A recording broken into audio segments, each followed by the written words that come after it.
हाँ जी students, last time ਤੁਸੀਂ ਕਲਾਸੀਫਿਕੇਸ਼ਨ ਆਫ ਕਲੋਇਡਸ ਦਾ ਟੌਪਿਕ ਡਿਸਕਸ ਕਰ ਰਹੇ ਸੀ, ਜਿਹਦੇ 'ਚ ਫਸਟ ਕਲਾਸੀਫਿਕੇਸ਼ਨ ਤੁਸੀਂ ਡਿਸਕਸ ਕਰ ਲਈ ਸੀ।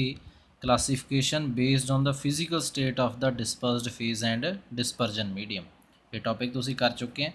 ਤੇ ਨੈਕਸਟ ਅੱਜ ਦੂਜੀ ਕਲਾਸੀਫਿਕੇਸ਼ਨ ਆਪਾਂ ਡਿਸਕਸ ਕਰਾਂਗੇ, classification based on the nature of interaction between dispersed phase and dispersion medium.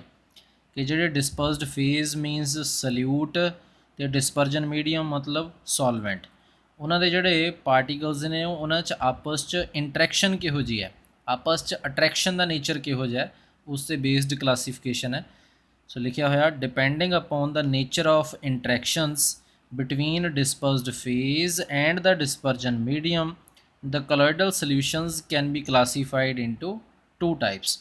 ਸੋ ਦੋ ਤਰ੍ਹਾਂ ਨਾਲ ਕਲਾਸੀਫਾਈ ਕੀਤੇ ਜਾਂਦੇ ਆ ਇਹ ਕੋਲੋਇਡਲ ਸੋਲਿਊਸ਼ਨਸ, ਜਿਹਦੇ ਵਿੱਚ ਨੇਚਰ ਆਫ ਅਟਰੈਕਸ਼ਨ 'ਤੇ ਡਿਪੈਂਡ ਕਰਦਾ ਹੈ ਕਿ ਆਪਸ 'ਚ ਇਹਨਾਂ 'ਚ ਕਿਹੋ ਜਿਹੀਆਂ ਅਟਰੈਕਸ਼ਨਸ ਨੇ। ਸੋ ਇਹਦੇ 'ਚ ਨੰਬਰ 1 'ਤੇ ਹੈ ਪਹਿਲਾਂ ਲਾਇਓਫਿਲਿਕ ਕੋਲੋਇਡਸ। ਲਾਇਓਫਿਲਿਕ ਵਰਡ ਜੋ ਹੁੰਦਾ ਇਹਦਾ ਮਤਲਬ ਹੁੰਦਾ ਲਵਿੰਗ ਜਾਂ ਅਟਰੈਕਟਿੰਗ।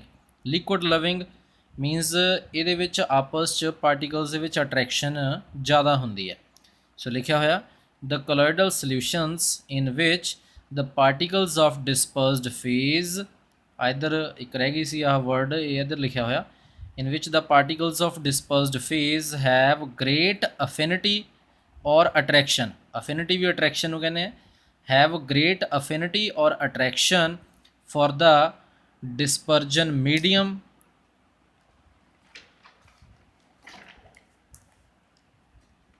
ਇਹਦੇ 'ਚ ਨੈਕਸਟ ਲਿਖਿਆ ਹੋਇਆ ਇਹਦੇ 'ਚ for the dispersion medium are called lyophilic colloids। ਸੋ ਉਹ ਇਹੋ ਜਿਹੇ ਕੋਲੋਇਡਲ ਸੋਲਿਊਸ਼ਨਸ ਜਿਨ੍ਹਾਂ ਦੇ ਵਿੱਚ ਡਿਸਪਰਸਡ ਫੇਜ਼ ਦੇ ਪਾਰਟੀਕਲਸ ਦੀ ਡਿਸਪਰਜਨ ਮੀਡੀਅਮ ਦੇ ਲਈ ਅਟਰੈਕਸ਼ਨ ਬਹੁਤ ਜ਼ਿਆਦਾ ਹੋਵੇ, ਗ੍ਰੇਟਰ ਹੋਵੇ। ਸੋ ਇਹੋ ਜਿਹੇ ਕੋਲੋਇਡਲ ਸੋਲਿਊਸ਼ਨਸ ਨੂੰ ਲਾਇਓਫਿਲਿਕ ਕੋਲੋਇਡਸ ਜਾਂ ਫਿਰ ਲਾਇਓਫਿਲਿਕ ਕੋਲੋਇਡਲ ਸੋਲਿਊਸ਼ਨਸ ਦਾ ਨਾਮ ਦਿੱਤਾ ਜਾਂਦਾ ਹੈ। For example, gum, gelatin, starch, proteins, rubber, glue, etc. ਸਾਰੇ ਦੇ ਸਾਰੇ ਇਹ ਲਾਇਓਫਿਲਿਕ ਕੋਲੋਇਡਲ ਸੋਲਿਊਸ਼ਨਸ ਹੁੰਦੇ ਆ। ਇਹਨਾਂ ਦੇ ਵਿੱਚ ਡਿਸਪਰਸਡ ਫੇਜ਼ ਤੇ ਡਿਸਪਰਜਨ ਮੀਡੀਅਮ ਦੇ ਪਾਰਟੀਕਲਸ ਦੇ ਵਿੱਚ ਆਪਸ 'ਚ ਬਹੁਤ ਜ਼ਿਆਦਾ ਅਟਰੈਕਸ਼ਨ ਹੁੰਦੀ ਹੈ। ਨੈਕਸਟ ਦੂਜੇ ਨੰਬਰ 'ਤੇ ਹੈ ਸਾਡੇ ਕੋਲ ਲਾਇਓਫੋਬਿਕ ਕੋਲੋਇਡਸ। ਫੋਬਿਕ ਜੋ ਵਰਡ ਹੈ ਇਹ ਅਟਰੈਕਸ਼ਨ ਨਾ ਹੋਣੀ ਆਪਸ ਦੇ ਵਿੱਚ ਪਾਰਟੀਕਲਸ ਦੇ ਵਿੱਚ, ਉਹਨੂੰ ਫੋਬਿਕ ਵਰਡ ਦੇ ਨਾਲ ਡਿਨੋਟ ਕੀਤਾ ਜਾਂਦਾ ਹੈ। ਸੋ ਲਿਖਿਆ ਹੋਇਆ the colloidal solutions in which there is no affinity or attraction between the particles of dispersed phase and the dispersion medium are called lyophobic colloids। ਸੋ ਉਹ colloidal solutions ਜਿਨ੍ਹਾਂ ਦੇ ਵਿੱਚ dispersed phase ਤੇ dispersion medium ਦੇ particles ਦੇ ਵਿਚਕਾਰ ਕੋਈ attraction ਨਾ ਹੋਵੇ ਉਹਨਾਂ ਨੂੰ lyophobic colloids ਦਾ ਨਾਮ ਦਿੱਤਾ ਜਾਂਦਾ ਹੈ। For example, the solution of metals like silver and gold। Silver ਅਤੇ ਗੋਲਡ ਦੋਨਾਂ ਦੇ ਆਪਸ ਦੇ ਵਿੱਚ ਸੋਲਿਊਸ਼ਨ ਨੂੰ ਮਿਕਸ ਕਰ ਦਈਏ ਤਾਂ ਇਹੋ ਜਿਹਾ ਕੋਲੋਇਡਲ ਸੋਲਿਊਸ਼ਨ ਬਣਦਾ ਹੈ ਜਿਹਨੂੰ ਲਾਇਓਫੋਬਿਕ ਦਾ ਨਾਮ ਦਿੱਤਾ ਜਾਂਦਾ ਹੈ। ਮੀਨਸ ਇਹਨਾਂ 'ਚ ਆਪਸ 'ਚ ਕੋਈ ਅਟਰੈਕਸ਼ਨ ਨਹੀਂ ਹੁੰਦੀ ਸਿਲਵਰ ਅਤੇ ਗੋਲਡ ਦੇ ਵਿੱਚ। ਇਸੇ ਤਰ੍ਹਾਂ ਹਾਈਡਰੋਕਸਾਈਡਸ ਜਿਹੜੇ ਆ ਟਰਾਈ ਹਾਈਡਰੋਕਸਾਈਡਸ, ਇਹਨਾਂ ਦੇ ਵਿੱਚ ਵੀ ਆਪਸ 'ਚ ਕੋਈ ਅਟਰੈਕਸ਼ਨ ਨਹੀਂ ਹੁੰਦੀ। ਸੋ ਇਹ ਵੀ ਇੱਕ ਤਰ੍ਹਾਂ ਦੇ ਲਾਇਓਫੋਬਿਕ ਕੋਲੋਇਡਸ ਹੁੰਦੇ ਆ। ਨੈਕਸਟ ਇਹਨਾਂ ਦੇ ਵਿੱਚ ਡਿਫਰੈਂਸ ਦਾ ਕੁਐਸਚਨ ਆ ਜਾਂਦਾ ਹੈ, what is the difference between lyophilic and lyophobic colloids. So ਇੱਕ ਟੇਬਲ ਬਣਿਆ ਹੋਇਆ, ਇੱਕ ਪਾਸੇ ਲਾਇਓਫਿਲਿਕ ਤੇ ਦੂਜੇ ਪਾਸੇ ਲਾਇਓਫੋਬਿਕ। ਸੋ ਜਿਨ੍ਹਾਂ ਦੇ ਵਿੱਚ ਆਪਸ 'ਚ ਜ਼ਿਆਦਾ ਅਟਰੈਕਸ਼ਨ ਹੈ ਉਹਨਾਂ ਦੇ ਲਈ ਫਸਟ ਹੈ point, these are easily formed by direct mixing.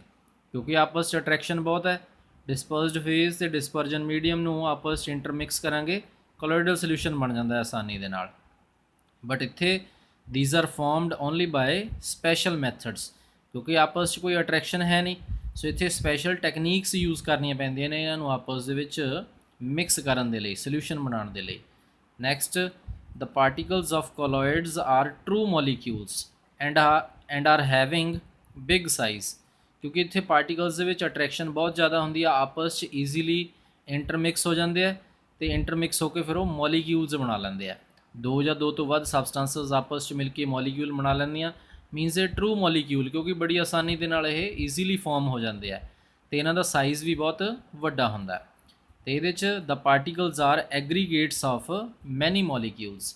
ਇਹਨਾਂ ਦੇ ਵਿੱਚ ਜਿਹੜੇ ਪਾਰਟੀਕਲਸ ਹੁੰਦੇ ਆ ਉਹ ਕਾਫੀ ਸਾਰੇ ਮੋਲੀਕਿਊਲਸ ਜਿਹੜੇ ਆ ਉਹਨਾਂ ਨੂੰ ਆਪਸ ਦੇ ਵਿੱਚ ਮਿਲਾ ਕੇ ਤਾਂ ਉਹਨਾਂ ਦੇ ਐਗਰੀਗੇਟ ਬਣਦਾ ਹੈ। ਐਗਰੀਗੇਟ ਮੀਨਸ ਕਾਫੀ ਸਾਰੇ ਮੋਲੀਕਿਊਲਸ ਦੇ ਕੰਬੀਨੇਸ਼ਨ ਤੋਂ ਜੋ ਚੀਜ਼ ਬਣਦੀ ਹੈ ਉਹਨੂੰ ਐਗਰੀਗੇਟ ਕਿਹਾ ਜਾਂਦਾ ਹੈ।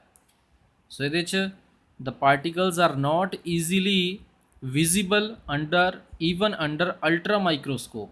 ਇਹਦੇ ਵਿੱਚ ਜਿਹੜੇ ਡਿਸਪਰਸਡ ਫੇਜ਼ ਦੇ ਪਾਰਟੀਕਲਸ ਹੁੰਦੇ ਆ ਜੇਕਰ ਉਹਨਾਂ ਨੂੰ ਅਲਟਰਾ ਮਾਈਕਰੋਸਕੋਪ ਦੇ ਨਾਲ ਵੀ ਦੇਖੀਏ ਤਾਂ ਵੀ ਉਹ ਵਿਜ਼ੀਬਲ ਨਹੀਂ ਹੁੰਦੇ। ਮੀਨਸ ਉਹਨਾਂ ਦੀ ਸੋਲੇਬਿਲਿਟੀ ਬਹੁਤ ਜ਼ਿਆਦਾ ਹੋ ਜਾਂਦੀ ਹੈ ਡਿਸਪਰਜਨ ਮੀਡੀਅਮ ਦੇ ਵਿੱਚ, ਆਸਾਨੀ ਦੇ ਨਾਲ ਇੰਟਰਮਿਕਸ ਹੋ ਜਾਂਦੇ, ਇਸ ਕਰਕੇ ਉਹਨਾਂ ਨੂੰ ਦੇਖਿਆ ਨਹੀਂ ਜਾ ਸਕਦਾ। ਬਟ ਇਸ ਕੇਸ 'ਚ ਸਪੈਸ਼ਲ ਟੈਕਨੀਕਸ ਦੇ ਨਾਲ ਇਹਨਾਂ ਨੂੰ ਬਣਾਇਆ ਜਾਂਦਾ, ਬਟ ਫਿਰ ਵੀ ਪਾਰਟੀਕਲਸ ਜਿਹੜੇ ਆ ਉਹ ਰਹਿ ਜਾਂਦੇ ਆ, ਐਗਰੀਗੇਟਸ ਰਹਿ ਜਾਂਦੇ ਆ।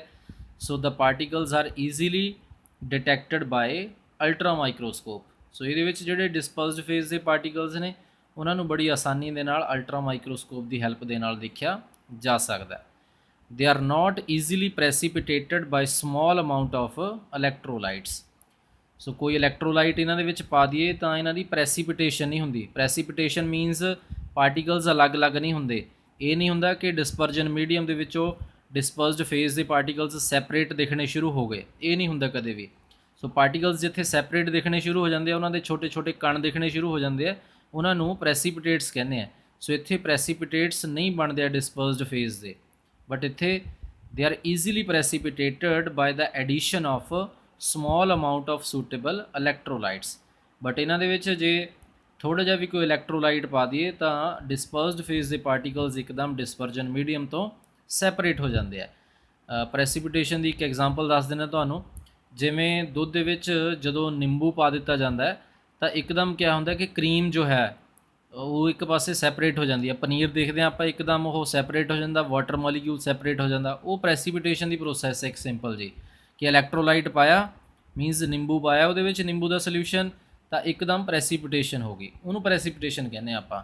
ਬਟ ਇੱਥੇ ਪ੍ਰੈਸੀਪਿਟੇਸ਼ਨ ਨਹੀਂ ਹੁੰਦੀ ਹੈ। Next, these are reversible in nature। ਸੋ ਇਹ ਸਾਡੇ ਕੋਲ ਕਿਉਂਕਿ ਸਿਰਫ ਇੰਟਰਮਿਕਸਿੰਗ ਡਾਇਰੈਕਟ ਮਿਕਸਿੰਗ ਦੇ ਨਾਲ ਬਣਾਇਆ ਜਾਂਦਾ ਇਹਨਾਂ ਨੂੰ ਕੋਲੋਇਡਲ ਸੋਲਿਊਸ਼ਨਸ ਨੂੰ। ਸੋ ਇਟ ਮੀਨਸ ਇਹਨਾਂ ਨੂੰ ਰਿਵਰਸ ਵੀ ਕੀਤਾ ਜਾ ਸਕਦਾ। ਇਹਨਾਂ ਨੂੰ ਆਪਾਂ ਸੈਪਰੇਟ ਕਰਕੇ ਮੁੜ ਕੇ ਫਿਰ ਡਿਸਪਰਸਡ ਫੇਜ਼ ਤੇ ਡਿਸਪਰਜਨ ਮੀਡੀਅਮ ਇਕੱਲੇ ਕਰ ਸਕਦੇ ਹਾਂ। ਬਟ ਇਹਨਾਂ ਨੂੰ ਸਪੈਸ਼ਲ ਟੈਕਨੀਕਸ ਦੇ ਦੁਆਰਾ ਪ੍ਰਪੇਅਰ ਕੀਤਾ ਜਾਂਦਾ, ਮੀਨਸ ਕੋਈ ਕੈਮੀਕਲ ਰਿਐਕਸ਼ਨ ਕਰਕੇ। ਸੋ ਕੈਮੀਕਲ ਰਿਐਕਸ਼ਨ ਦੇ ਵਿੱਚ ਜਦੋਂ ਇੱਕ ਵਾਰ ਰਿਐਕਟੈਂਟਸ ਤੋਂ ਪ੍ਰੋਡਕਟ ਬਣ ਜਾਂਦੇ ਆ ਫਿਰ ਉਸ ਰਿਐਕਸ਼ਨ ਨੂੰ ਸੌਖਿਆਂ ਰਿਵਰਸ ਨਹੀਂ ਕੀਤਾ ਜਾ ਸਕਦਾ। Next, the particles of lyophilic colloids do not carry any charge. ਕਿਉਂਕਿ ਸਪੈਸ਼ਲ ਟੈਕਨੀਕ ਕੋਈ ਇੱਥੇ ਯੂਜ਼ ਨਹੀਂ ਕਰਦੇ, ਸਿਰਫ ਡਾਇਰੈਕਟ ਮਿਕਸਿੰਗ ਦੇ ਨਾਲ ਇਹਨਾਂ ਨੂੰ ਪ੍ਰਪੇਅਰ ਕੀਤਾ ਜਾਂਦਾ ਤਾਂ ਕੋਈ ਚਾਰਜ ਵੀ ਪ੍ਰੋਡਿਊਸ ਨਹੀਂ ਹੁੰਦਾ। ਇਹ ਨਹੀਂ ਹੈ ਕਿ ਪੋਜ਼ਿਟਿਵ ਤੇ ਨੈਗੇਟਿਵਲੀ ਚਾਰਜਡ ਪਾਰਟੀਕਲਸ ਕੇ ਸੈਪਰੇਟ ਹੋ ਜਾਂਦੇ ਆ, ਉਹ ਉੱਥੇ ਸੈਪਰੇਟ ਹੁੰਦੇ ਜਿੱਥੇ ਪ੍ਰੈਸੀਪਿਟੇਟਸ ਬਣ ਜਾਂਦੇ ਆ। ਪ੍ਰੈਸੀਪਿਟੇਟਸ ਦੇ ਵਿੱਚ ਪੋਜ਼ਿਟਿਵ ਤੇ ਨੈਗੇਟਿਵ ਚਾਰਜ ਜੋ ਹੈ ਉਹ ਸੈਪਰੇਟ ਹੋ ਸਕਦਾ, ਬਟ ਇੱਥੇ ਨਹੀਂ। ਤੇ ਬਟ ਦੂਜੇ ਪਾਸੇ the particles move in a specific direction that is either toward anode or cathode depending upon their charge. ਕਹਿੰਦੇ ਇਹਦੇ ਵਿੱਚ ਜਿਹੜੇ ਪਾਰਟੀਕਲਸ ਹੁੰਦੇ ਆ ਉਹ ਕਿਸੇ ਇੱਕ ਪਰਟੀਕੂਲਰ ਡਾਇਰੈਕਸ਼ਨ 'ਚ ਮੂਵ ਕਰਦੇ ਆ, ਜਾਂ ਤਾਂ ਐਨੋਡ ਦੀ ਤਰਫ ਮੂਵ ਕਰਦੇ ਆ ਜਾਂ ਫਿਰ ਕੈਥੋਡ ਦੀ ਤਰਫ ਮੂਵ ਕਰਦੇ ਆ। ਡਿਪੈਂਡ ਕਰਦਾ ਹੈ ਕਿ ਉਹਨਾਂ ਦੇ ਉੱਤੇ ਚਾਰਜ ਕਿਹੋ ਜਿਹਾ। ਸੋ ਇਹੋ ਜਿਹੇ ਪਾਰਟੀਕਲਸ ਦੇ ਬਾਰੇ ਆਪਾਂ ਬਾਅਦ ਦੇ ਵਿੱਚ ਇਹਨਾਂ ਦੀਆਂ ਪ੍ਰੋਪਰਟੀਜ਼ ਵੀ ਡਿਸਕਸ ਕਰਨੀਆਂ ਕਿ ਇਹ ਜਿਹੜੇ ਲਾਇਓਫੋਬਿਕ ਕੋਲੋਇਡਲ ਸੋਲਿਊਸ਼ਨਸ ਹੁੰਦੇ ਆ ਇਹਨਾਂ ਦੇ ਉੱਤੇ ਪੋਜ਼ਿਟਿਵ ਤੇ ਨੈਗੇਟਿਵ ਚਾਰਜ ਦੋਨੋਂ ਹੋ ਸਕਦੇ ਆ।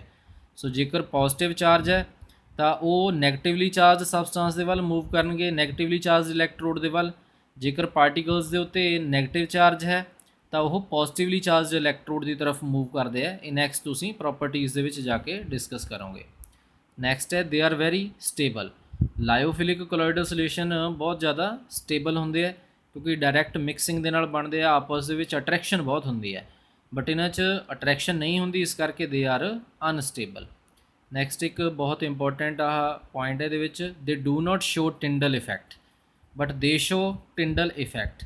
ਇਹ ਟਿੰਡਲ ਇਫੈਕਟ ਤੁਸੀਂ ਮੇਬੀ 10th 'ਚ ਵੀ ਸ਼ਾਇਦ ਪੜ੍ਹਿਆ ਹੋਵੇ, ਇੱਥੇ ਵੀ ਤੁਸੀਂ ਟਿੰਡਲ ਇਫੈਕਟ ਪੜ੍ਹਨਾ ਹੈ।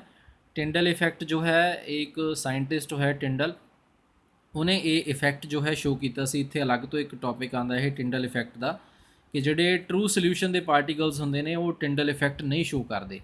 ਮੀਨਸ ਉਹ ਪਾਰਟੀਕਲਸ ਜਿਨ੍ਹਾਂ ਦੇ ਵਿੱਚ ਡਿਸਪਰਸਡ ਫੇਜ਼ ਜੋ ਹੈ ਉਹ ਚੰਗੀ ਤਰ੍ਹਾਂ ਇੰਟਰਮਿਕਸ ਹੋਇਆ ਹੋਵੇ ਡਿਸਪਰਜਨ ਮੀਡੀਅਮ ਦੇ ਵਿੱਚ, ਕਿ ਪਾਰਟੀਕਲਸ ਸੈਪਰੇਟ ਨਾ ਦਿਖਦੇ ਹੋਣ, ਉਹ ਟਿੰਡਲ ਇਫੈਕਟ ਨਹੀਂ ਸ਼ੋ ਕਰ ਸਕਦੇ। ਜਿਨ੍ਹਾਂ ਦੇ ਵਿੱਚ ਪਾਰਟੀਕਲ ਸਾਈਜ਼ ਵੱਡਾ ਹੈ ਉਹ ਟਿੰਡਲ ਇਫੈਕਟ ਜ਼ਰੂਰ ਸ਼ੋ ਕਰਦੇ ਆ। ਸੋ ਇਹ ਇਹਨਾਂ ਦੇ ਵਿੱਚ ਡਿਫਰੈਂਸਸ ਦੇ ਪੁਆਇੰਟ ਤੇ ਆ ਟਿੰਡਲ ਇਫੈਕਟ ਜੋ ਹੈ ਤੁਸੀਂ ਟੌਪਿਕ ਇੱਥੇ ਡਿਸਕਸ ਕਰੋਗੇ, ਫਿਰ ਇਹਦੇ ਬਾਰੇ ਸਮਝੋਗੇ ਤੁਸੀਂ। ਸੋ ਅੱਜ ਦੇ ਲਈ ਤੁਹਾਡਾ ਇਹ ਇੰਨਾ ਹੀ ਟੌਪਿਕ ਸਹੀ। ਇਹ ਨੈਕਸਟ ਜੋ ਤੁਹਾਡਾ ਟੌਪਿਕ ਹੈ ਉਹ ਨੈਕਸਟ ਵੀਡੀਓ ਦੇ ਵਿੱਚ ਆਪਾਂ ਡਿਸਕਸ ਕਰਾਂਗੇ। Thank you.